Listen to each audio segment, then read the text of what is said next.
কমু কি দুঃখের কথা, ইচ্ছা করিয়াই এখন এই জঙ্গলে বসবাস করতে আছি।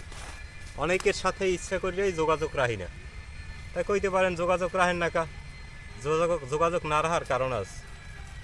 গত 3টে মাস আমি বিছানায় পড়িয়াছিলাম, 3টে মাস বিছানায় পড়িয়ে আসলাম। কেডা খোঁজ নেছে আর কেডা নে নাই সব হিসাব মোটদারে আছে। হাতে গোনা 2-1জন হয়তো ফোন টোন দিয়েছে, কিন্তু কেউ দরের ছেড়েও দাঁড়ায় নাই। কিনে টাকা পয়সা চাই, কারণ অসুস্থ হচ্ছে, অনেক টাকা লাগবে চিকিৎসায়।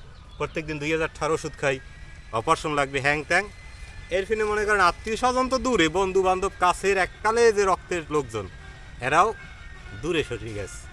এরা খোঁজ লয় না ভয়তে, কিনে টাকা পয়সা ধার চায়। পলাশের অসুস্থতা সমস্যা, তাই মুই জানি যে প্রয়োজন ছাড়া মরে কেউ কোনো সময় ফোন দেয় না, কেউ বলায়ও নাই। যেই দরকার পড়ে পলাশেরে কোনো কামে ঠেহে সেই করে ফোন দিয়ে কয় ভাই কেমন আছেন, কী করেন।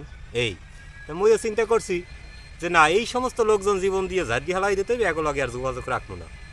এককালে নিজেরে গুছাইয়া মনে করেন নিজের মতো করিয়া একলা একলা চলি। কথা আবার ওই বিয়ানে আমি একটু ঘুম দিয়ে উঠি, ঘুম দিয়ে উঠছি আবার কাল সকালে আপনাকে জানাবো, কারণ অনেকদিন পর্যন্ত ঘুমাই না, আমি আবার একটু ঘুম দিয়ে উঠি। কথা আবার কমু, সবাই ভালো থাকেন।